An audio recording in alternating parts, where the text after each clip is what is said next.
नमस्कार दोस्तों, my YouTube channel पर आप सभी लोगों का स्वागत है। आज हम पढ़ेंगे राष्ट्र कवि मैथिली शरण गुप्त जी का जीवन परिचय। हिंदी साहित्य जगत में राष्ट्र कवि मैथिली शरण जी का विशिष्ट योगदान रहा है तथा उन्हें हिंदी साहित्य में दद्दा के नाम से भी जाना जाता है। उनकी स्वतंत्रता संग्राम में उनकी कृति भारतीय से प्रभावित होकर महाराष्ट्र पिता महात्मा गांधी जी ने उन्हें राष्ट्र कवि की उपाधि दी थी और हर वर्ष इनकी जयंती यानी कि 3 अगस्त 1886 ईस्वी में इनका जन्म हुआ था। इनके जन्मदिन पर हर वर्ष कवि दिवस के रूप में मनाया जाता है। इनसे प्रभावित होकर भारत सरकार ने इन्हें 1954 में पद्म विभूषण से भी सम्मानित किया था। अब आइए पढ़ते हैं हिंदी के महान राष्ट्र कवि मैथिली शरण गुप्त जी का जीवन परिचय।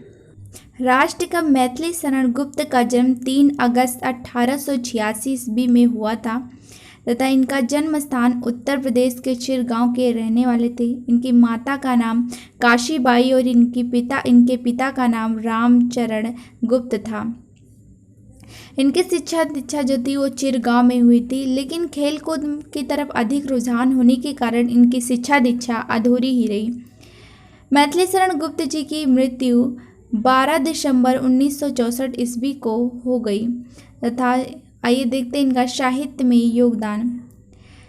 राष्ट्र कवि मैथिली शरण गुप्त जी का साहित्य में एक विशिष्ट योगदान रहा है, जिसके कारण इनके काव्य साकेत पर इन्हें महाकाव्य साकेत पर इन्हें साहित्य अकादमी तथा मंगला प्रसाद पारितोषिक से सम्मानित किया गया।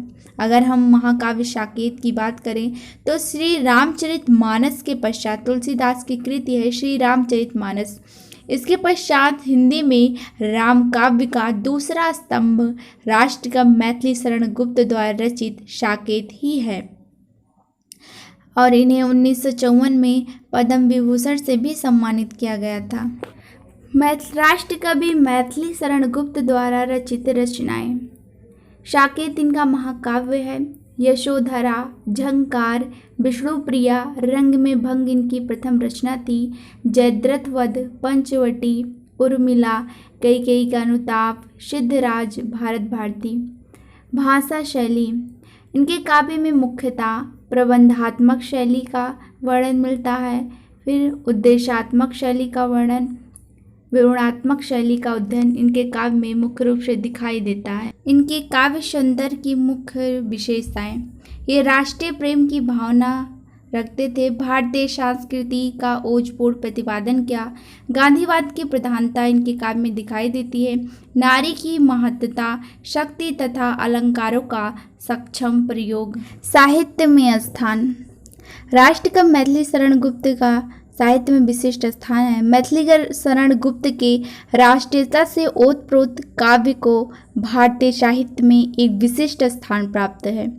महात्मा गांधी ने इनकी राष्ट्रीयता की भावना से ओतप्रोत रचनाओं के आधार पर ही इन्हें राष्ट्र कवि की उपाधि से विभूषित किया था। हिंदी काव्य को श्रृंगार रस की दलदल से निकालकर उसमें राष्ट्रीय भावों की पुनीत गंगा को बहाने का श्रेय गुप्त जी को ही प्राप्त है। कोटेशन के रूप में हम इनके काव्य की 4 पंक्तियों का प्रयोग करते हैं। है वृद्ध भारत वर्ष ही संसार का सिरमौर है, ऐसा पुरातन देश कोई विश्व में क्या और है। भगवान की भवभूतियों का या प्रथम भंडार है, विधि ने किया नरशिष्ट का पहले यही विस्तार है।